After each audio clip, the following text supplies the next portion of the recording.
Bom, a gente falou um pouquinho então do que é o câncer, falamos, né, desses fatores relacionados ao seu crescimento, e agora vamos saber o que, que causa o câncer.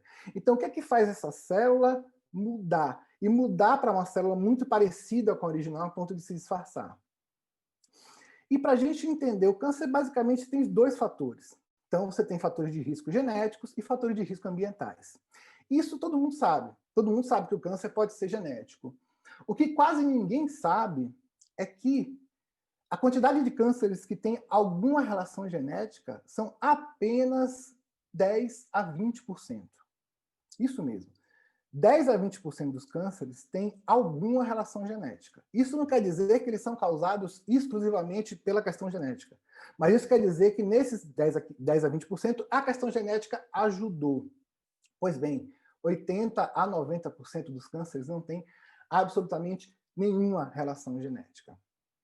Então, notem como os fatores ambientais eles são muito mais importantes. É por isso que eu digo que existem dois pilares para você combater o câncer, dois pilares essenciais. O primeiro pilar é o seguinte: não acredite em tudo que você lê ou vê na internet, nem em remédios milagrosos, nem em coisas muito novas que não puderam ser comprovadas, enfim, desconfie sempre de tudo. Tenha sempre uma informação sua mesmo, muito baseada em ciência, muito baseada em conhecimento científico acumulado, e só mude essa sua opinião, essa sua formação, se essa informação nova que chegar para você tiver o mesmo embasamento científico ou um embasamento científico maior do que a informação que você tinha antes. Isso é essencial. E a segunda coisa importante é sempre procurar evitar os fatores de risco ambientais. E quais são eles? Bom, a Organização Mundial de Saúde, né, ela tem um departamento dela, que é a Agência Internacional para Pesquisa sobre o Câncer, e essa agência internacional ela criou uma classificação que é usada no mundo inteiro, que é a classificação dos agentes carcinogênicos, né? Então, são agentes que causam câncer. E aí, nesses agentes, você tem desde substâncias químicas, radiação, alimentos, enfim, você tem tudo que pode causar câncer em seres humanos nessa lista. E essa lista é dividida em 4 grupos. Então, nós temos o grupo 1, que são aquelas substâncias que são comprovadamente cancerígenas. Então, elas com certeza têm relação sólida em causa de câncer, por exemplo, cigarro, tá? No grupo 2A, nós temos os que são provavelmente cancerígenos, então a possibilidade de ser cancerígeno é muito alta. No grupo 2B, nós temos aqueles que são provavelmente cancerígenos, então eles não têm... a evidência científica não é tão concreta, mas há evidências de que ele possa ser. E no grupo 3 estariam aqueles que não são classificados como cancerígenos. Pois bem, as substâncias que nós vamos falar hoje, elas estão exclusivamente colocadas no grupo 1 e algumas no grupo 2A. Então, tudo que eu vou falar aqui é comprovadamente cancerígeno, de acordo com essa lista que é usada no mundo inteiro para classificar as substâncias cancerígenas, né? E aí vamos começar a falar, então, quais são esses fatores, né? E o primeiro que eu não podia deixar de falar, e que é talvez um dos mais importantes, é a alimentação. Alimentos cancerígenos. E se houvesse um ranking de alimentos cancerígenos, o mais cancerígeno, o mais preocupante de todos é a carne processada. A carne processada, ela é comprovadamente cancerígena, está no grupo 1, junto com o cigarro, junto com a bebida alcoólica. A carne processada, você pode perguntar para mim assim, Renato, o que é carne processada? Carne processada é toda e qualquer carne que não seja in natura. Então, o que não é um pedaço de picanha, um pedaço de maminha, um bife de alcatra, tudo que passou por algum processo, seja químico ou físico, é carne processada, e aí não é só carne de boi, tá? Você tem carne de peixe processada, carne de frango processada, tudo é carne processada. Além das carnes processadas, que são os piores, nós temos também os condimentos artificiais, que já tem relação comprovada também, grupo 1, com câncer, né?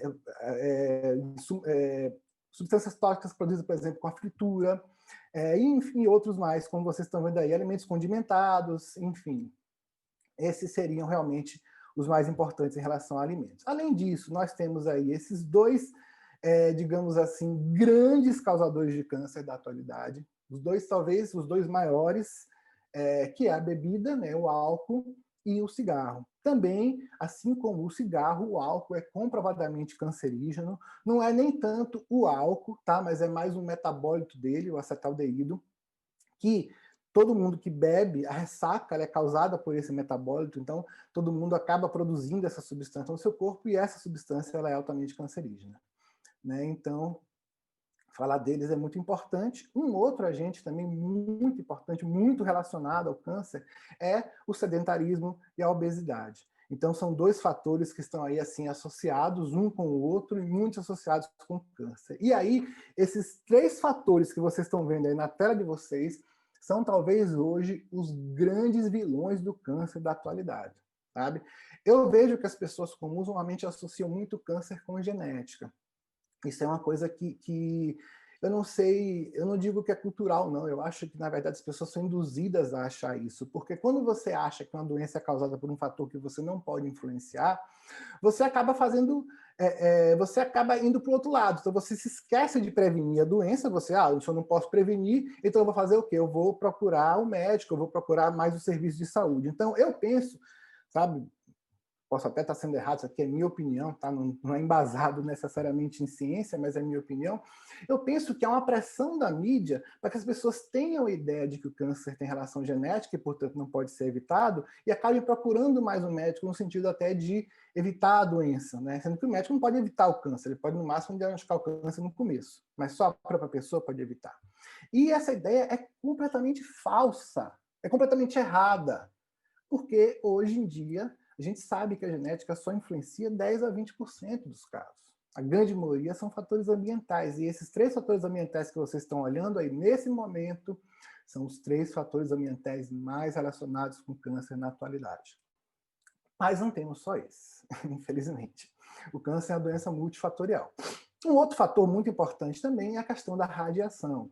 E aí eu só quero lembrar vocês, né, na última aula a gente comentou sobre isso, que existem exames que têm doses muito altas de radiação. Então, são exames que têm que ser utilizados realmente com bastante critério pelos médicos, né? Lembrar que eu falei para vocês que uma única tomografia, por exemplo, de abdômen total, ela corresponde à dose de radiação de 400 raios-x de tórax. Uma cintilografia do coração, né, uma única cintilografia, corresponde a aproximadamente 500 raios-x de tórax em termos de radiação. E notem, quando a dose de radiação é alta, um único exame ele pode ser suficiente para desencadear um câncer. Não vai desencadear um câncer no mês seguinte ou no ano seguinte. Vocês lembram que eu falei para vocês que o câncer é uma célula que começou a crescer anos atrás. Então, uma pessoa que, por exemplo, uma tomografia necessária, uma cintilografia necessária, eu já disse aqui, são exames excelentes, de qualidade excepcional, e são exames muito bons e que devem ser utilizados. Mas quando esse exame é desnecessário, a possibilidade dele causar um câncer não deve ser desprezada, e ela existe, ela é real e ela já foi comprovada, né? Existem estudos comprovando o aumento da taxa de câncer associado a esse tipo de radiação. Então, é uma coisa que realmente tem que ser muito pensada na hora do médico pedir um exame desse tipo, porque ele está aumentando o risco do paciente em ter câncer. Um outro fator também muito importante é o estresse, né? Ansiedade, depressão. A gente sabe, por exemplo, que tem relação direta entre depressão e câncer, que a depressão afeta diretamente o sistema imunológico. Então, existe também uma relação importante. Uma outra causa de câncer atual, não deveria, mas os remédios, né? Existem vários remédios que estão associados com aumento de risco de câncer. Existem hormônios associados com aumento de risco de câncer. Um exemplo é a testosterona. E aí muita gente fala assim, eu já vi até um médico falando, não, a testosterona ela faz mal se não é prescrita por médico. Aí como assim, né? A testosterona ela sabe, se ela foi prescrita por médico, ela não vai fazer mal. Agora, quando ela não foi, ela vai fazer. Claro que ela faz mal de qualquer maneira, né? A testosterona sempre vai fazer mal. O que o médico tem que decidir é se o benefício que ela vai trazer para o paciente compensa o risco, né? Isso a gente vai falar muito na próxima aula, porque todo remédio tem o seu mal, né? Mas lembrar também que muitos desses remédios, e aí a testosterona é importante nesse aspecto, nessa questão, os hormônios também de reposição hormonal da mulher na menopausa também, né? Então, como causa de câncer. E também não podemos esquecer deles, os vírus. E aí esse vírus que está aparecendo aí na foto, ele é o vírus do HPV, e ele é um vírus muito relacionado ao câncer de colo de útero. A gente vai falar um pouquinho dele daqui a pouco, né? Quando a gente falar dos tipos de câncer. E vocês vão entender dessa relação estrita que tem esse vírus e o câncer.